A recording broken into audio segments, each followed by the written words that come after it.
Ang mga bagay na ito ay iaalay ko sa Panginoong Hesukristo, ang pagsasaliksik at pag-aaral at pagsiwalat ng mga pinag-aralan ng may katotohanan sa banal na kasulatan at kasama ang banal na Espiritu Santo. Ito ay aking ihahayag ang mga pinakita sa akin ng banal na Espiritu Santo sa mga aral at katuruan ng ating Panginoong Hesukristo upang ito ay may bahagi ko rin naman sa inyo. Naway magsaliksik rin naman kayo at pag-aralan ang mga ito. Unang Juan Kabanata 4 na bersikulo 1 hanggang 6. Subukan ang mga espiritu. Unang Juan Kabanata 4 na bersikulo 1 hanggang 6. Mga minamahal, huwag ninyong paniwalaan ang bawat espiritu. Sa halip, subukan muna ninyo ang mga espiritu kung sila ay mula sa Diyos sapagkat maraming bulang propeta ang naririto na sa sanlibutan. 2. Sa ganitong paraan ninyo malalaman ang Espiritu ng Diyos, ang bawat espiritong kumikilala na si Hesukristo ay nagkatawang tao sa kanyang pagparito ay mula sa Diyos. 3. Ang bawat espiritong hindi kumikilala na si Hesukristo ay nagkatawang tao sa kanyang pagparito ay hindi mula sa Diyos. Ito ang espiritu ng Antikristo na narinig ninyong darating at narito na nga sila ngayon sa sanlibutan. Muli, kayo ay magbasa ng Biblia upang maunawaan nyo ang nilalaman ng bawat bersikulo ng bawat kabanata, at intindihin ang aking mga paliwanag o pangkahulugan ng bawat bersikulo. Humingi tayo ng gabay sa banal na Espiritu Santo, sa Diyos Ama, at sa Panginoong Hesukristo. Manalangin rin tayo na habang pinag-aaralan natin at nakikinig tayo ay pahintulutan na ilayo tayo sa mga masamang pwedeng mangyari sa atin. Sa Diyos ang lahat ng karangalan at kapurihan magpakailanman. Salamat po sa Diyos. Ang dating Biblia 1905. Ang banal na kasulatan. Mateo Kabanata 9 na bersikulo 1. At lamulan siya sa isang daong, at tumawid, at dumating sa kanyang sariling bayan. Kahulugan o kung ano ang dapat nating sundin sa ating pamumuhay upang may pag-asa tayo na makamit ang kaligtasan at makapiling ang Panginoong Hesukristo at Diyos Ama na nasa langit. Mateo Kabanata 9 na bersikulo 1. Bumalik ang Panginoong Hesukristo sa sarili niyang bayan. Ang dating Biblia 1905. Ang banal na kasulatan. 2.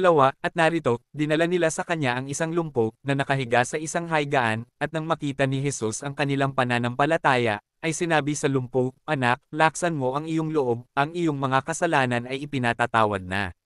Kahulugan o kung ano ang dapat nating sundin sa ating pamumuhay upang may pag-asa tayo na makamit ang kaligtasan at makapiling ang Panginoong Hesukristo at Diyos Ama na nasa langit. Mateo Kabanata 9 na bersikulo 2, sinabi ng Panginoong Hesukristo sa isang lumpo na pinatatawad na ang kanyang mga kasalanan. Ang dating Biblia 1905. Ang banal na kasulatan. Mateo Kabanata 9 na bersikulo 3. At narito, ang ilan sa mga eskriba ay nangagsabi sa kanilang sarili, ang taong ito'y namumusong. Kahulugan o kung ano ang dapat nating sundin sa ating pamumuhay upang may pag-asa tayo na makamit ang kaligtasan at makapiling ang Panginoong Hesukristo at Diyos Ama na nasa langit. Mateo Kabanata 9 na bersikulo 3, pinagkamalan ng mga eskriba ang ating Panginoong Hesukristo na namumusong. Ang dating Biblia 1905. Ang banal na kasulatan. Mateo Kabanata 9 na bersikulo 4 hanggang 7. At pagkaunawa ni Jesus ng kanilang mga kaisipan, ay sinabi, "Bakit nangag-iisip kayo ng masama sa inyong mga puso? 5. Sapagkat alin baga ang lalong magaang sabihin, ipinatatawad na ang iyong mga kasalanan, o sabihin, magtindig ka, at lumakad ka. 6. Datapwat upang maalaman ninyo na ang anak ng tao'y may kapamahalaan sa lupa na magpatawad ng mga kasalanan, sinabi nga niya sa lumpo, magtindig ka, buhatin mo ang iyong higaan, at umuwi ka sa iyong bahay. 7. At nagtindig siya, at umuwi sa kanyang bahay. Kahulugan o kung ano ang dapat nating sundin sa ating pamumuhay upang may pag-asa tayo na makamit ang kaligtasan at makapiling ang Panginoong Hesukristo at Diyos Ama na nasa langit. Mateo Kabanata 9 na bersikulo 4 hanggang 7, may karapatan ang Panginoong Hesukristo, anak ng tao, na magpatawad, at sa pamamagitan ng pagsisisi ng lumpo at pananampalataya, Panginoong Hesukristo ay gumaling siya. Ang dating Biblia 1905. Ang banal na kasulatan. Mateo Kabanata 9 na bersikulo 8. Datapwat nang makita ito ng karamihan, ay nanggitakot sila, at kanilang niluwalhati ang Diyos, na nagbigay ng gayong kapamahalaan sa mga tao. Kahulugan o kung ano ang dapat nating sundin sa ating pamumuhay upang may pag-asa tayo na makamit ang kaligtasan at makapiling ang Panginoong Hesukristo at Diyos Ama na nasa langit. Mateo Kabanata 9 na bersikulo 8, nang makita ito ng karamihan ay sobrang natakot sila at niluwalhati nila ang Diyos. Ang dating Biblia 1905. Ang banal na kasulatan. Mateo Kabanata 9 na bersikulo 9. At pagdaraan doon ni Jesus, ay nakita niya ang isang tao, na kung tuwagi Mateo, na nakaupo sa panangilan ng buwis, at sinabi niya sa kanya, sumunod ka sa akin. At siya'y nagtindig, at sumunod sa kanya. Kahulugan o kung ano ang dapat nating sundin sa ating pamumuhay upang may pag-asa tayo na makamit ang kaligtasan at makapiling ang Panginoong Hesukristo at Diyos Ama na nasa langit. Mateo Kabanata 9 na bersikulo 9, tinawag ng Panginoong Hesukristo si Apostol Mateo, maninangil ng buwis. Ang dating Biblia 1905. Ang banal na kasulatan. Mateo Kabanata 9 na bersikulo 10 hanggang 11. 10, at nangyari, na nang nakaupo siya sa pagkain sa bahay, narito, ang maraming maninangil ng buwis at mga makasalanan ay nagsirating at nagsiupong kasalo ni Jesus at ng kanyang mga alagad. 11, at nang makita ito ng mga Fariseo, ay sinabi nila sa kanyang mga alagad, bakit sumasalo ang inyong guro sa mga maninangil ng buwis at mga makasalanan? Kahulugan o kung ano ang dapat nating sundin sa ating pamumuhay upang may pag-asa tayo na makamit ang kaligtasan at makapiling ang Panginoong Hesukristo at Diyos Ama na nasa langit. Mateo Kabanata 9 na bersikulo 10 hanggang 11, sinasamahan ng Panginoong Hesukristo ang mga maninangil ng buwis at mga makasalanan. Ang dating Biblia 1905. Ang banal na kasulatan. Mateo Kabanata 9 na bersikulo 12 hanggang 13. 12, datapwat ng ito'y marinig niya, ay kanyang sinabi, ang mga walang sakit ay hindi nangangailangan ng manggagamot, kundi ang mga may sakit. 13, datapwat magsihayo kayo at inyong pag-aralan kung ano ang kahulugan nito, habag ang ibig ko, at hindi hain, sapagkat hindi ako naparito upang tumawag ng mga matuwid, kundi ng mga makasalanan. Kahulugan o kung ano ang dapat nating sundin sa ating pamumuhay upang may pag-asa tayo na makamit ang kaligtasan at makapiling ang Panginoong Hesukristo at Diyos Ama na nasa langit. Mateo Kabanata 9 na bersikulo 12 hanggang 13, talinhaga kung bakit nakikisama ang Panginoong Hesukristo sa mga maninangil ng buwis at mga makasalanan, at siya ay naparito upang tumawag ng mga makasalanan at hindi matuwid. Ang dating Biblia 1905.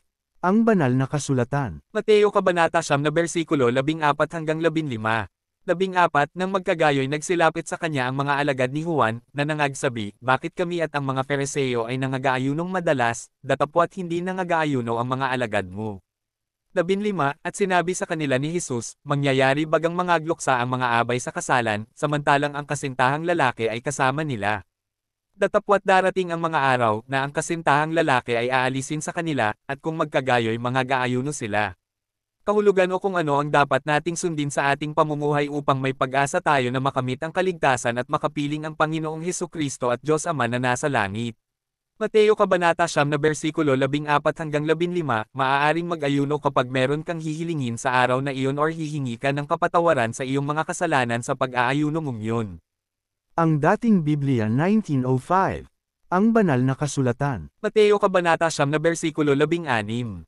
16, at sino may hindi nagtatagpi ng bagong kayo sa damit na luma, sapagkat ang tagpi ay bumabatok sa damit at lalong lumalala ang punit. Kahulugan o kung ano ang dapat nating sundin sa ating pamumuhay upang may pag-asa tayo na makamit ang kaligtasan at makapiling ang Panginoong Hesukristo at Diyos Ama na nasa langit. Mateo Kabanata 9 na bersikulo 16, hindi gagamitin ang bagong damit upang itahi sa damit na luma sapagkat lalong lala ang mga ito. Ang dating Biblia 1905. Ang banal na kasulatan. Mateo Kabanata 9 na bersikulo 17. 17, hindi rin nagsisilid ng bagong alak sa mga balat na luma, sa ibang paraan ay nangagpuputok ang mga balat, at nangabububo ang alak, at nanggasisira ang mga balat, kundi isinisilid ang bagong alak sa mga bagong balat, at kapwa nagsisitagal.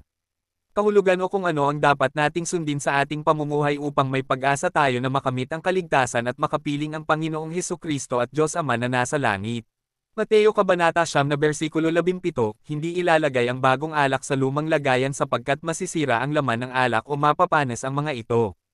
Ilalagay ang bagong alak sa bagong lalagyan upang kapwa sila magtagal. Ang dating Biblia 1905.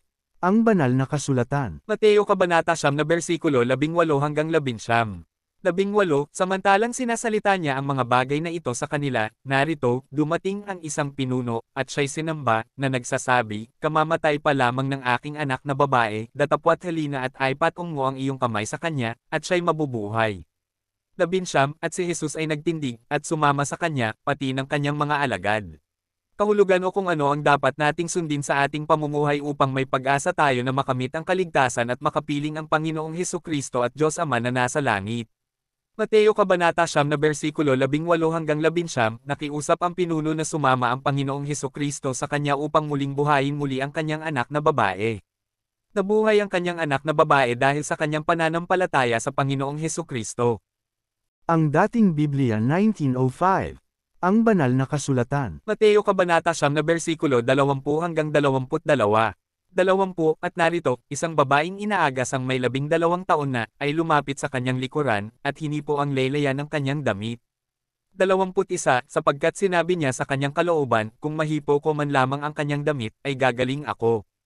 22 datapwat paglingon ni Jesus at pagkakita sa kanya, ay sinabi, Anak, laksan mo ang iyong loob, pinagaling ka ng iyong pananampalataya. At gumaling ang babae mula sa oras na yaon. Kahulugan o kung ano ang dapat nating sundin sa ating pamumuhay upang may pag-asa tayo na makamit ang kaligtasan at makapiling ang Panginoong Hesukristo at Diyos Ama na nasa langit. Mateo Kabanata 9 na versikulo 20-22, gumaling ang babaeng inaagasan sa pamamagitan ng kanyang pananampalataya sa Panginoong Hesukristo. Ang dating Biblia 1905. Ang banal na kasulatan. Mateo Kabanata 9 na versikulo 23-26. 23 at nang pumasok si Jesus sa bahay ng pinuno, at makita ang mga tumutugtog ng mga plota, at ang mga taong nangagkakagulo. 24 ay sinabi niya, magparaan kayo, sapagkat hindi patay ang dalaga, kundi natutulog. At tinuwanan nila siya na nililibak. 25 datapwat nang mapalabas na ang mga tao, ay pumasok siya, at tinangnan niya siya sa kamay, at nagbangon ang dalaga. 26 at kumalat ang pagkabantog na ito sa buong lupang yaon.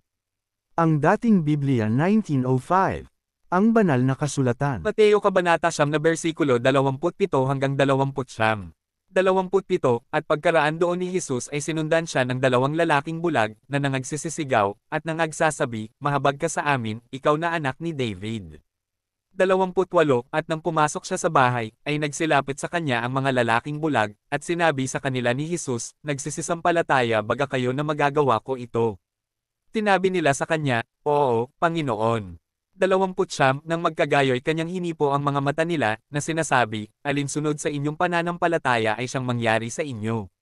Kahulugan o kung ano ang dapat nating sundin sa ating pamumuhay upang may pag-asa tayo na makamit ang kaligtasan at makapiling ang Panginoong Hesukristo at Diyos Ama na nasa langit. Mateo Kabanata 9 na versikulo 27-29, pinagaling ang mga mata ng 2 bulag sa pamamagitan ng kanilang pananampalataya sa ating Panginoong Hesukristo. Ang dating Biblia 1905. Ang banal na kasulatan. Mateo Kabanata 9 na versikulo 30-31. 30 at nanggidilat ang kanilang mga mata. At mahigpit na ipinagbili ni Jesus sa kanila, na sinasabi, Ingatan ninyong sino may huwag makaalam nito. 31 datapwat sila'y nagsialis, at kanilang inilathala ang kanyang kabantugan sa buong lupang yaon. Kahulugan o kung ano ang dapat nating sundin sa ating pamumuhay upang may pag-asa tayo na makamit ang kaligtasan at makapiling ang Panginoong Hesukristo at Diyos Ama na nasa langit. Mateo Kabanata 9 na versikulo 30-31, kahit na sila'y sinabihan ng ating Panginoong Hesus na huwag ipakalat ay hindi sila sumunod at ikinalat pa rin ang kanyang himalang ginawa sa kanya. Ang dating Biblia 1905. Ang banal na kasulatan. Mateo Kabanata 9 na versikulo 32-33. 32 at samantalang sila'y nagsisiyales, narito, sa kanya ay dinala ang isang lalaking pipi na inaalihan ng demonyo. 33 at nang mapalabas ang demonyo, ay nagsalita ang lalaking pipi, at nangagtaka ang mga karamihan, na nangagsasabi, kailan may hindi nakita sa Israel ang ganito. Kahulugan o kung ano ang dapat nating sundin sa ating pamumuhay upang may pag-asa tayo na makamit ang kaligtasan at makapiling ang Panginoong Hesukristo at Diyos Ama na nasa langit. Mateo Kabanata 9 na versikulo 32-33, pinagaling ang pipi sa pamamagitan ng pagpapalayas ng masamang espiritu. Ang dating Biblia 1905. Ang banal na kasulatan. Mateo Kabanata 9 na versikulo 34. 34 datapwat sinabi ng mga Fariseo, sa pamamagitan ng prinsipe ng mga demonyo ay nagpapalabas siya ng mga demonyo. Kahulugan o kung ano ang dapat nating sundin sa ating pamumuhay upang may pag-asa tayo na makamit ang kaligtasan at makapiling ang Panginoong Hesukristo at Diyos Ama na nasa langit. Mateo Kabanata 9 na versikulo 34. 34 Datapwat sinabi ng mga Fariseo, sa pamamagitan ng prinsipe ng mga demonyo ay nagpapalabas siya ng mga demonyo. Ang dating Biblia 1905.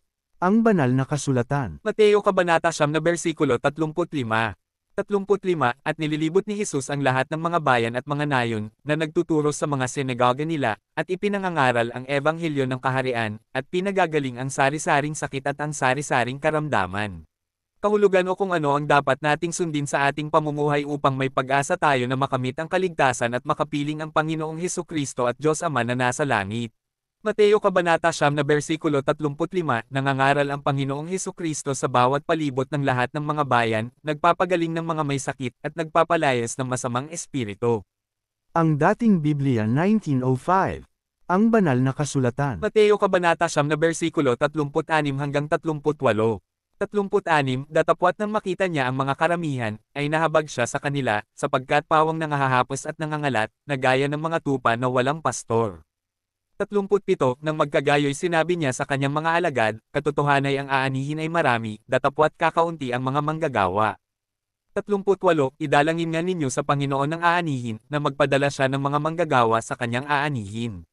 Kahulugan o kung ano ang dapat nating sundin sa ating pamumuhay upang may pag-asa tayo na makamit ang kaligtasan at makapiling ang Panginoong Hesukristo at Diyos Ama na nasa langit. Mateo Kabanata 9 na versikulo 36 hanggang 38 Marami pang mga tao ang kailangan baguhin ang kanilang pananampalataya at kailangan maging mananampalataya ng Panginoong Hesukristo ngunit kakaunti ang mga manggagawa.